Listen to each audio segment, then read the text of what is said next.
I'm Carla. And I'm Lanes. And together, we're the After Deck, where each week we recap an episode of Bravo's hit reality TV show, Below Deck. So this week we're recapping Season 10, Episode 15, The Stud Sails Again, where Captain Lee returns, Ben's past Tinder fling romance continues, and the worst charter guest ever is on board. We've got Captain Lee trying to figure out a milk frother on his coffee machine and saying, I think I need a PhD in something to figure it out. And I'm like, Captain Lee, what? Then the deck crew are up on the deck, funnily enough. Ben is talking about how he enjoys sleeping naked at times. Again, not going to complain about that. I will complain about the camera angle from when he climbs up into that bed. I didn't need to see the back end. But he talks about... You wanted to see the dong schlong. No, it's pixelated. It's pixelated. But anyway, he's climbing up into his top bunk because that's where he sleeps. He says he felt a bit sorry for Tony at this point because his dong was in his face. Poor Tony. Poor Tony. I don't think Tony minds. Tony is just so chill. He's super chill. He doesn't mind a little dong in the morning. He did respond with, fuck yeah, that was traumatic. So maybe he doesn't want it. You know, Ben's a bit risque. He doesn't mind getting jiggy with it on the top bunk with Tony on the bottom bunk. That sounds weird. Ben's a free spirit. He is. And Leanne's on board. We've got Leanne finally. Yes, and their flirtations continue. And I think I recall Ross saying to Ben that they should get a group discount on counselling after the season. I don't think that's a bad idea. I think we can all agree that Ross really needs some serious counselling for his sex addiction. We'll come to that later, but yeah. Yeah, he does. And I just note... We're 5 minutes and 31 seconds into the episode and Tony has his shirt off. Already. Yeah. Before the guests arrive. Captain Lee asks all his crew to the Sky Lounge for a quick meeting before the guests' arrival. Yes. And I'm already anticipating Bucks night energy with these people. Oh. He commends Sandy in the meeting for how she's handled the charters while she was helping him out. And we have his first one-liner. What is it, Lanes? He's talking about how wrong it felt to leave. And, you know, Sandy obviously, as we know, was helping him out. So he felt how wrong it was to leave when he had to seek that medical attention. And he says he was as mad as a pissed-on chicken. I don't know what that means. I mean, how would he even know? It's a classic Captain Lee one-liner, isn't it? I don't know why a chicken would be so upset if it was pissed on. I don't think a chicken would look twice. I don't think a chicken would either. The guests now arrive. Fraser's taking them on a tour of the boat. And these guests, like we said last week, we told you they were going to be obnoxious. Katie can see from the dock, them walking on, that they're like frat boy energy, and that she feels like she's back in South Florida. They're going to be loud. They're going to be obnoxious. And so we're primed for what's about to unfold. Completely. And we have, as you said, Jake, the primary, and Angel. I almost just called him Satan. Maybe we should just refer to him as Satan from here on out. Could. Or interchangeably. We'll see how we go. And we get our first little like foreshadowing from production about this weirdness with the relationships between the guests on board. Because Fraser says, so you guys just let me know where everyone's sleeping and we will put your bags in the right place. And they've never done that before. Have you noticed that? We've never seen it. Yes, correct. So Jake is the primary, as we know, and he has his mates, Angel being one of them, and then he's got his sister-in-law. Crystal. Crystal decides that she will just sleep in the master bedroom with Jake on the couch. Yeah. And straight up. Like as soon as Fraser says, just let me know where you're sleeping, there's no consultation or like, we'll just have a look around. She says, I'll sleep on the couch. Casually says it. in Jake's master suite. And her lower third says Crystal, Primary's sister-in-law. So immediately we think, oh, she's his sister-in-law. Fair enough. I still wouldn't do that. I wouldn't be sleeping on the couch in my brother-in-law's room. You wouldn't? No. Would I? Probably not. We find out later that it's not even a sister-in-law, brother-in-law situation. Not even? It's her best friend that is married to Jake. Yes. And her best friend, now this happens later in the episode where Fraser's kind of quizzing Crystal. And it's her friend. And she's at home in Chicago with the kids. Yeah. So right away, why is she calling herself his sister-in-law? And she says, well, she's my best friend, but we're like sisters. Yeah, you're not. As Fraser is dealing with where they all want to sleep, we cut to the deck and one of the guests is asking Fraser for the Wi-Fi password. Yeah. What the fuck? The Wi-Fi. Do we colour? Are we Australian and we just say Wi-Fi and that's not correct? No, it is correct because he says Wi-Fi and then he says Wi-Fi later when he says what his Wi-Fi password is. Which is suck my dick? Yes. Yeah, you're a dick. Like, I've already heard enough from him with that. It's lunchtime. It's lunchtime. Rachel's preparing lunch and she says they have to pair a cocktail with a menu. Now, Lance, I'm just going to be honest here. I did start off with very good intentions of noting down for this episode and our lovely listeners each of the courses that Rachel had prepared, each of the cocktails that they had paired, and then my idea of what a cocktail would be good for. And I stopped. Yeah. After the second. It did their heads in. It did their heads. They had to have a meeting. They did, and they couldn't figure it out. All the stews were meeting. How many stews does it take to plan a cocktail? But honestly, it would have been hard. I would have just said with shot of tequila.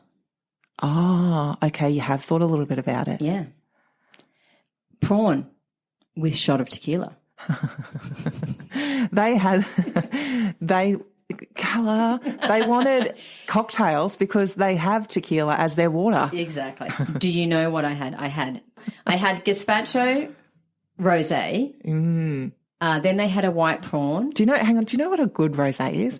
Kylie Minogue does a good rosé. I'm not really a rosé drinker. But I've got a bottle in my fridge. Okay, let's Do you want to go after this? We'll have it. Yeah. While we're on the musical vibe, I'll credit this group of guests for one thing. What's that? I was thinking their requests were a bit, oh my God, but the steel drummer, yes, amazing. I feel like it was so fun, so festive, such a vibe. He was excellent. And I think that the steel drumming music would put anyone in a good mood. Yes. I feel like I need that now every time I go somewhere. Like, can you just steel drum me down my hallway? Can you steel drum me off to work? Like, it's so fun. Yes. Maybe you could save a playlist on your phone of steel drumming music. No, I want him because he was fun. He was so happy doing his steel drumming. Yes. And they're doing this pairing and they've got this amazing steel drummer. And Rachel tells us to camera that extremely hammered guests do not pair well with a pairing menu. And we see it play out because they don't really care. They're just ordering shots of tequila anyway. And Angel at lunch says, I want a tequila inside of a tequila inside of a tequila. What does that even mean, Angel? I mean, he just wants 3 tequilas. Just ask for 3 tequilas and stop being such a douche. Then he says, Sorry, I just went Muttley there. And then he says, that's a country club laugh that you get twice in one day. And again, what the fuck does that even mean? You just want to say that you go to a country club, Angel. Lunch is now finished and the guests are doing some water sports. so the deck crew can deal with them. And interior are like doing their thing. Just having a moment of peace. And we cut to Tyler. I don't know if you noted this bit down, but I did. He's straddling, this is how tall he is. He's straddling a queen size bed, 1 foot on either side of the bed while he makes it. Yes. And this is obviously how Tyler makes a perfect bed. Unlike me, who throws myself across the bed to tuck the sheet in. You're only little. Tyler has 1 foot straddled either side of this bed, and then he's leaning down and he's tucking the sheet in. And as he's doing this, he's committed. He's saying, great time, great time. Like he's giving himself these positive affirmations about how much of a great time he's having straddling this bed, tucking in a fitted sheet. Yes. And then we kind of get on to dinner, really. Dinner happens quickly, and Captain Lee is joining the guests this evening for dinner. So Rachel wants to knock his socks off because he's back, and she wants to impress him, which is really sweet. And they start off with a caprese salad with local heirloom tomatoes, which she says heirloom. Yes. Was that Hayley? Yeah, bless Hayley her. with the heirlooms. Yes, that was really cute. Can we just talk for a minute about, because it happened at lunch and it happens again at dinner. Angel having a couple of bites of his salad and then shoves it in Hayley's hand and says, take this away. And doesn't look at her, doesn't acknowledge her, just throws the plate back in her, basically hits her in the belly with it and says, take it away from me. I'm someone who goes over and above in my politeness when I'm out. You want me at your table. Yes. If you're like a waitress or a bartender, because I will tip you. I will use my manners. Lorraine's giving me the eyeball about the tipping. We don't tip in Australia. We do. We can. We can. Yes, we can. Yeah. The next thing that arrives is the salt-encrusted fish. Oh. She does good. I love white fish, and I would love to get on a boat with Rachel and just say, just feed me ceviche, white fish, and some more white fish. I like steak, though. We're not talking about what I like, no, though, but are if we were on a super yacht together, you could order steak and I could order white fish. What would be on your preference sheet, apart from white fish and a crisp savvy bee? Ooh, you know me so well. Yes. I really don't know. Do you know what I think we could do for a future episode, Lanes? What? We could do our preference sheets. Let's do that. We could put them on our Insta. Yes. And if you're interested in seeing our preference sheets, you can head on over there and have a look. The _afterdeck_pod. This is the first glimpse that we get of Olivia at the dinner table. Oh, she is jacked. Oh, I said catatonic. Well, she can barely get her top eyelids to reach the top part of her eye. It was concerning. What was more concerning, I think, for Olivia was she kept feeling her boobs like she's lost something. Mm. Like, where are they? Like, well, I'm sure, you know what? When I got ready for dinner, I felt like I had something in here and now they're not. And then we cut to Hayley and Tyler cleaning their bedroom. Yeah. And there are the breast fillets. What do we call those things? The chicken fillets. The chicken fillets for her boobs sitting on the middle of her bed. So she clearly got ready for dinner, forgot the chicken fillets. But thought she had put them in because she's trying to find them at dinner. Yeah. So she's sitting at dinner fondling her left breast, kind of just like, She's not like coherent enough to go, oh, fuck, I've left my chicken fillets on the bed. She's just like, something doesn't feel right. No, and I'm glad that we're not videoing this episode because Carla was fondling her own left breast. That's pretty much it. They wrap up dinner and then Katie and Ross are down in the crew kitchen and they're having a little chat together and then off to camera as well.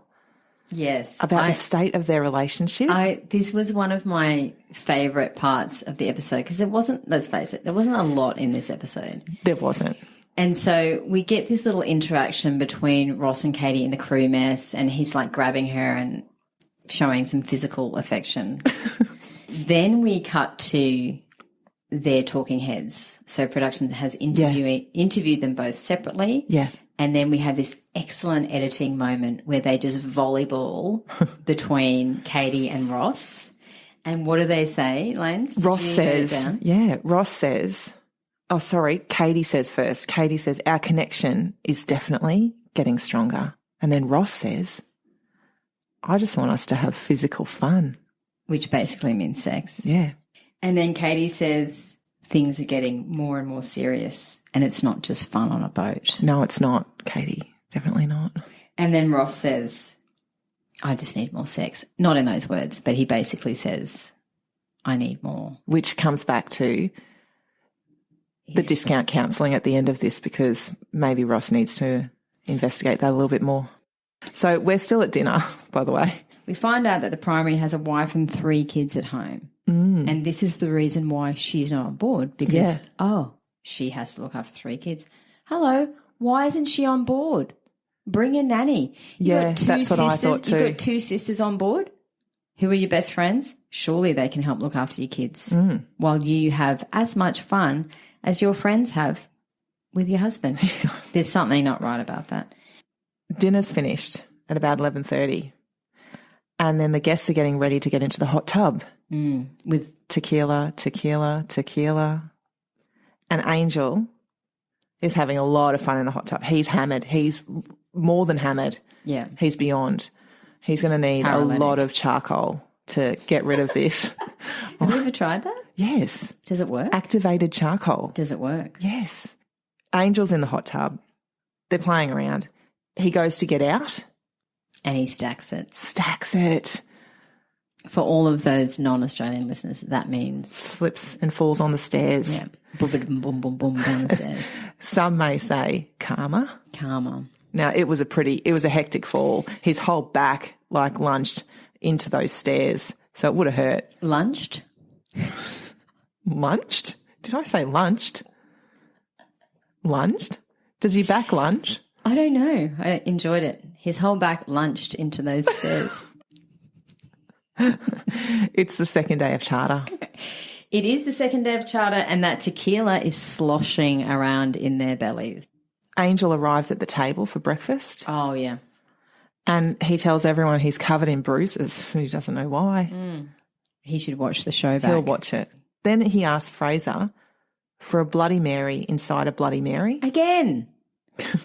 And Fraser walks away and says yes, and then thinks in his head, what the fuck? And turns around and says, what exactly is that, sir? What does that mean? And he says, just get me 2 Bloody Marys. Fraser walks off, and under his breath he says, eye contact would be nice, you rude son of a bitch. Then he turns around and he says, yep, 2 of those coming. Yeah. God love him. Followed by Angel, a.k.a. Satan. That's his, Fraser comes up with that. We learn a little bit about the very softly spoken Tyler. He explains that he's had a really traditional upbringing, and his dad still asks him every time if he's got a girlfriend. Yeah, he says his dad's an emotionless person or man, and his dad is always saying to him, this is what a man does, this is what a man should be, and asks him, as you said, every time, does he have a girlfriend? And Tyler is just so lovely, and you can tell that it hurts him, because every time he's saying this is what a man is, he's denying who his son is as a person. Yes. Tyler's a man, and men are different, just like women are different. Yeah. And so I feel so bad for him, and I'm so happy that he's come out on the show because it was probably his way of telling his family. Without telling them. Because obviously they're going to find out and know through the show. Yeah. And he's at a safe distance. He's in a safe place. And he does have a lovely little bond with Hayley as well. So she's excellent to talk to her about this kind of stuff. She's just so open and welcoming and non-judgmental. Yeah. They're off to their beach day. So Angel arrives on the beach and he tells everyone that he hates sand and salt water. Yeah. He has a sip of tequila and very sarcastically says, there's nothing better in the world than warm tequila. Oh. Captain Lee and Rachel are back at the boat, and chatting about how well the crew are getting along. And he does another credit to Captain Sandy, which I think is a nice touch. Yes. Do you remember the word that he used? Because I had to actually look it up. And here Cohesiveness? No, I used to be an English teacher and I had to look this up from Captain Lee. He says to Rachel, I can't detect one scintilla of animosity in this group, which is really, that's what Captain Sandy worked so hard to achieve, and that's why she got rid of people. Yes. He's like, thank you, Captain Sandy. You've left me the most amazing crew he's ever had at this time of charter. Because what does he say next, Lauren? He says, they're usually dragging their dicks in the dirt at this point. Again. I can only imagine that means... Is that worse than a pissed on chicken? It could be. So, yeah, I'm glad he gives Sandy the props. So all the guests are back on the boat and Ben and Leanne are chatting. Then he leans in. They're just talking up on the deck. He leans in and fixes her collar. Oh, he's getting real close. Which I find like... You didn't need to do that, Ben. No. And she also says, yeah, this is a medium. And what I noted, I was like, why did you make... Okay, whatever. And he says, I can see that. Doesn't he? Does he say, I can see that? Yeah. So they've been taking close note of each other. They're clearly flirting. Their flirting's getting more and more heavy. And we're leading into next week's episode. He's admitted it's a temptation. Yeah. So next week looks, now this is a pun very much intended, massive. Next week is massive. We've got bodybuilders on. Oh, yes. And Fraser thinks they're going to kill him. He's scared. He's scared. And finally, the crew dinner. Yes. They have some fun. Yeah. And we see Ben and Leanne up close and personal in a club, and I think we both know what's going to happen. When you lick it up and you like someone, what goes next? More licking. That's next week. Thanks for listening. If you'd like to follow us on Insta, come over to @the_aftdeck_pod. Or you can send us an email on theaftdeckpod@gmail.com. We'd love to know what you think about the show and what you'd like us to cover for our upcoming seasons. See you all next week. Bye.